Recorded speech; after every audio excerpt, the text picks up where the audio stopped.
Hello there, everyone. Welcome back to the Annie Harris Football Channel, and welcome back to yet another match preview. As you can see, I have a guest with me, and as you can see from the scarf, he's a Nottingham Forest fan. Yes. Bristol City play Nottingham Forest tomorrow. Well, yeah, tomorrow. Under the lights at Ashton Gate, 7:45 kickoff in the FA Cup, and yeah, Rads is here to talk all things Nottingham Forest and from their perspective, season so far. I'll be diving into all of that. First of all, Rads, thank you for coming on. Talk to me then, because it's been a bit of a chaotic season for Forest. A lot of things have happened, financial, issues and managerial changes. Again, a load of new players have come in as well. How would you assess the season so far, both in the Premier League and in the FA Cup? It's not been short of action, has it? As ever, it's always hectic being a Forest fan. I'm sure most fans can say that about their club, but Forest are particularly good at it. It's been a weird season, really. I don't think we would have complained too much if we were in this position at the start of the season. Now, fairly comfortable with the relegation zone, somewhat. Obviously now in the FA Cup fourth round, which is not bad at all. Made hard work getting here, I'll be honest, against Blackpool. It was difficult to overcome them. Fair play to them. Obviously you guys did very well in the last round, so it's not going to be an easy game at all. This one against Bristol City, but in terms of the Premier League, it was sad to see Steve Cooper go. He's obviously an absolute hero for Forest. I've never said a bad word about him. But yeah, I think it probably did reach a point of no return, I suppose. Like the results were just kind of continuously getting worse. And I felt sorry for him in the end, really. It's just too many things were happening. You mentioned the amount of players coming in. That hasn't helped either. Obviously, so far this window, it's been polar opposite. It's been really quiet so far. And wouldn't be surprised if we just signed 5 players in the next week, because that's wouldn't be a shock to me at all if that's what we did. But yeah, Nuno's coming in, and it's been one hell of a reaction. I wasn't really sure what to expect. Proven manager, but I think he's caught us all by surprise, to be honest, how he's galvanised the fan base so quickly after a manager that did so much for us in Cooper, of course. And you can tell he's had a very good career so far in his managerial career, with Wolves and that. So I think it's already rubbing off on us, to be honest, and the future's pretty exciting under him. But like you say, there's the FFP thing. It just adds to the excitement, I suppose. But hopefully we can kind of somewhat avoid that, or it doesn't affect us too much. But it's not been quiet. Let's just say that it's been hectic. Talk to me about Steve Cooper then, because obviously, unbelievable job he did at Forest, and it felt like a club that had so much potential, very, very big for the Championship, but under every new manager, it felt like he tried everything, really. Proven experience, proven Championship caliber in Chris Hughton, ex-player Martin O'Neill, Sabri Lamucci, something different, foreign. But you went to Steve Cooper, which I felt it didn't end well at Swansea. So yeah, how bad? How bad did it have to get to eventually for Cooper to leave? Because I think there were a few rumours or murmurings beforehand in the last season as well, in the first season in the Prem. So yeah, talk to me about Steve Cooper. Yeah, there was a lot of rumours for a long time, to be honest. Even within a couple of months of being in the Premier League, we had lost to Leicester 4-0 away, I remember, and they were bottom of the league or just above us. They were certainly in a similar situation. And there's rumours then, and that would have been sacrilege if you got rid of him then, after getting us promoted. And the fans that day, I think, kind of kept him going, and we managed to get a few points on the board and momentum going after that, kind of. And then we had another blip, and we lost the Leeds away, and everyone thought he was going to get sacked then. He managed to turn it around kind of out of the blue. I don't think any of us really expected it. And like you say, this season it got difficult. It got difficult for him. I just feel, yeah, it was horrible really to see him leave. I didn't really want him to go, but it did get to a stage where I think we just kind of kept seeing the same problems happen over and over again. And maybe it was kind of like a stage of, it sounds harsh on him, but he was kind of like out of his depth or something, or he couldn't really, we just needed some fresh ideas. There was, I think it was really, we had Everton at home and it was just an abject game. And there was that Fulham match where we lost 5-0. We just kept, having a lot of games as well. We actually scored like 2 goals, but conceded 3 sloppy ones. And yeah, it was just, I think once the performances dipped, it got kind of like really difficult to defend him, even as someone that, I can't thank him enough. He's a hero. He understood the city, he understood the club, and he truly cared about Nottingham Forest. And that will mean a lot to every Forest fan. It should do, forever. So that's fantastic. And I'm pleased that Nuno seems to have a similar kind of, persona about the way he's managing Forest, which is good. But yeah, with Coops, I can't complain at all. He's a hero. Wish him the best wherever he goes next. I'm sure it won't be too long before he's managing someone. Obviously, just to mention the particularly good days in the Championship, getting us promoted from bottom of the league. You mentioned we tried so many different other managers beforehand that technically are more proven than Cooper, like Houghton and Martin O'Neill, Aitor Karanka, and there's so many others, honestly, that we had that had a lot of potential, but it just didn't work for whatever reason. Or even if we liked them, it just kind of fell apart. And there was other issues on and off the pitch going on. And like you say, a huge club to be in the Championship for far too long. You look at Blackburn and Sheffield Wednesday still in the Championship now that have had a lot of success down the years. We were one of those clubs for a long time, even going down to League One at one stage. And yeah, Marinakis has done an awful lot for this football club. You can't fault him for that, but it was Steve Cooper the main reason that we got promoted. He was the one that changed it all. So yeah, sad to see him go, but I can't thank him enough really for what he's done for us. Well, Nuno's come in, and I'm going to be honest, I wasn't really sure what the plan was, because it felt like you're going from a manager who's very well liked.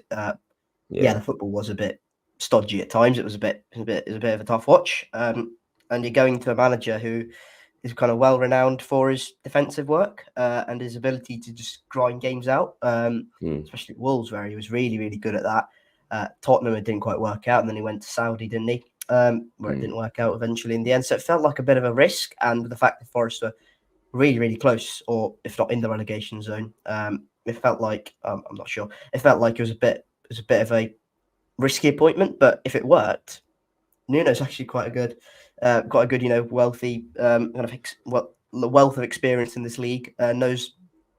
Knows what to do and get results. So ultimately, what were your thoughts and reactions to Nuno being confirmed as Forest manager?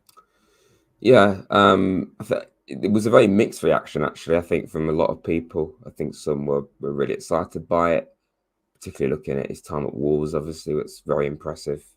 Spurs was a bit tough to really judge him on that. He wasn't there that long, and we've seen elite managers go there like Mourinho and Conte and struggle. So I don't really read too much into it. But early impressions, he's been excellent. Honestly, as a motivator, as the way he's spoken, a bit different to Cooper, but yeah. And I think a lot of people feared that the football was going to be worse. Some people were saying that, but there's been no doubt an improvement, like a huge improvement in the way we've played. And I think the fear was it was going to be defensive. And again, it's still early days, but so far, every game in the Nuno, we've scored at least 2 goals. 2 against Bournemouth, 3 against Newcastle, 2 against United, 2 against Blackpool, and 3 against them, and 2 the other day against Brentford. We've conceded goals still, but no doubt we've at least been able to put the ball in the back of the net, which is encouraging. And in the Cooper, we were starting to score a lot less goals. I saw a stat earlier actually. I can't remember exactly what it is, but I think we're like 3 goals away from how many goals we'd scored under Cooper the whole of this season. in about 6 games under Nuno, which is very telling, really. I think we're a lot more offensive going forward, which is incredible, really, given the fact we've got a very thin set of forwards. Even with players not at the AFCon Cup of Nations, for example, or Awani being injured, we're very thin up top, having to play players out of position as well, and yet we've managed to score that many goals. So, yeah, it was a bit of a risky appointment. I think anyone following up what I'd say is a club legend in Steve Cooper was going to be, big boots to fill, but I think Nuno's already gone a long way to doing that. He's really he's not put a foot wrong really so far. So long may it continue, I suppose. Let's talk about last round of the FA Cup for you guys. It was Blackpool, as you mentioned, and normally Premier League against League One, no matter what the kind of how they're doing their respective leagues, it should be a fairly comfortable win. It was anything but. Blackpool took you to a replay, which you had to come back from 2-0 down from. Took you to a replay at Bloomfield Road. Forest went 2-0 up. I watched that game. It looked fairly comfortable. It looked like Blackpool were not really going to offer much after it went 2-0. But then suddenly substitutions were made. Blackpool, really ramped it up and then was brought back to 2-2. Went to extra time. And then Chris Wood, who's suddenly now some ridiculous football player. I've not seen this in a while. Got you the winner. You won 3-2. You're obviously going to be happy with the win, but maybe a little bit concerned about the fact that it was a League One side and you should have probably put that game to bed at the City Ground. Yeah, I think it rubbed it in more that we lost to them the year before heavily at Bloomfield Road as well. That made it even worse, and it was quite funny that we drew them again, honestly, after that. I think a lot of Forest fans just thought, okay, let's get some revenge here and do the same back to them. But like you say, it was anything but. And I wasn't even too surprised. It was just partly you get that in the FA Cup. Sometimes you get teams underestimate lower level sides. And fair play to Blackpool. They took advantage of us in that first game. We were just so slow and laboured and a bit arrogant, honestly. And it was not a nice watch. And even when we managed to get it back, it just wasn't good at all. But, at least we managed to do that. Like you said, the replay, there was much better in the first half. Goals from Danilo and Omar Baradelli, of course, got a goal on his debut. But then Blackpool managed to bring it right back, and I wasn't even surprised, quite frankly. That them under the lights at home, they've got a really good record at home as well.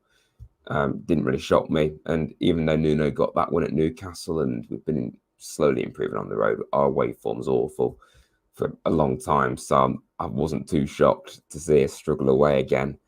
Even though, again, there's no really any excuse. We should have really been winning that game much easier, but at least we did manage to win it. And it wasn't even so much joy in the end. It was just more relief. Like, if we managed to get over the line, it shouldn't have took what it did take. And, going to a replay, I think it kind of changed our plans over the winter break as well. And then having to do extra time, it was just like rubbing it in for us, really. But it's our own fault, I suppose. But like you say, Chris Wood's been a saviour recently. He's been a different man. So that's fantastic, really. Talk to me about the players who started against Blackpool, because obviously it's going to be a little bit different, isn't it, to the normal Premier League side? And also kind of linked in, who are your players who, for someone who might not know, who are going to be not available due to AFCon or just injury or suspension or whatnot. So what is your starting 11 going to be, and what would you expect it to be for Forest tomorrow? My starting 11. No pressure. It's we're a bit limited right now as compared to most teams. We're very limited because of the AFCon. We've lost 6 players to AFCon. And even if Ivoco's got knocked out yesterday, they wouldn't have been back in time, I wouldn't have thought. So, we've got a lot of players out and then injuries as well. Like I say, we're very thin up top. And thankfully, Chris Wood's carrying us in that department. And Alanga and Gibbs White when they were fit as well. They shouldn't be out for too much longer. But Yeah, for my lineup, I mean, goalkeeper, it's a bit of a mess really with Forest. I mean, both of them are painfully average, quite frankly. So you could put Turner in net and he'll actually make some saves, but he's not very good with his feet. And then Vlachodimos kind of just is there really. He doesn't do a great deal. So honestly, I would be tempted to give Wayne Hennessy a chance or even George Shelby, our youth lad. Like, I generally don't really mind who plays in goal at this stage.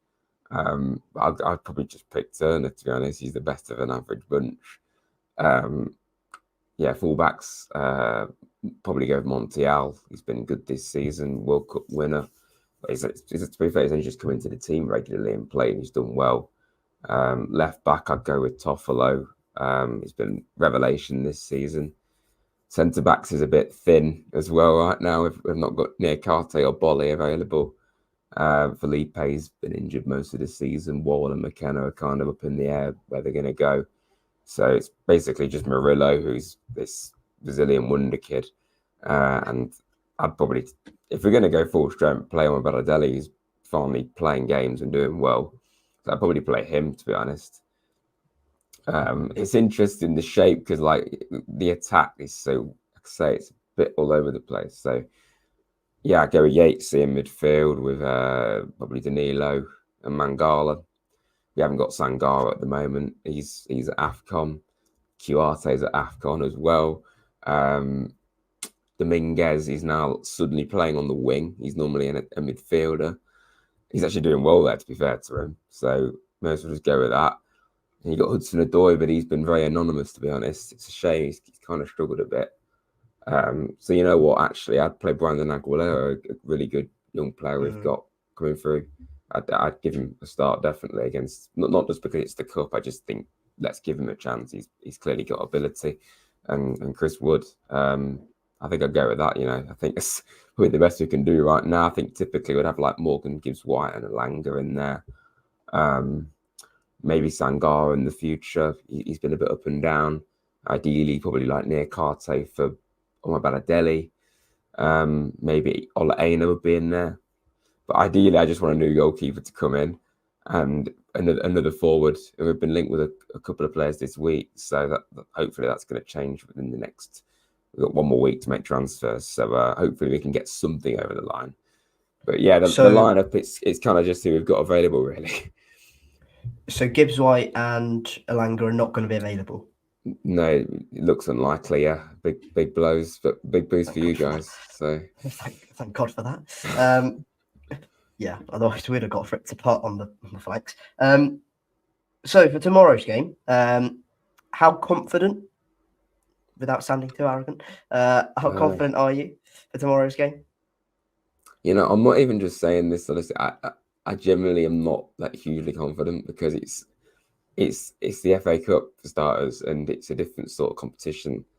And like I say, typically away we've not been great.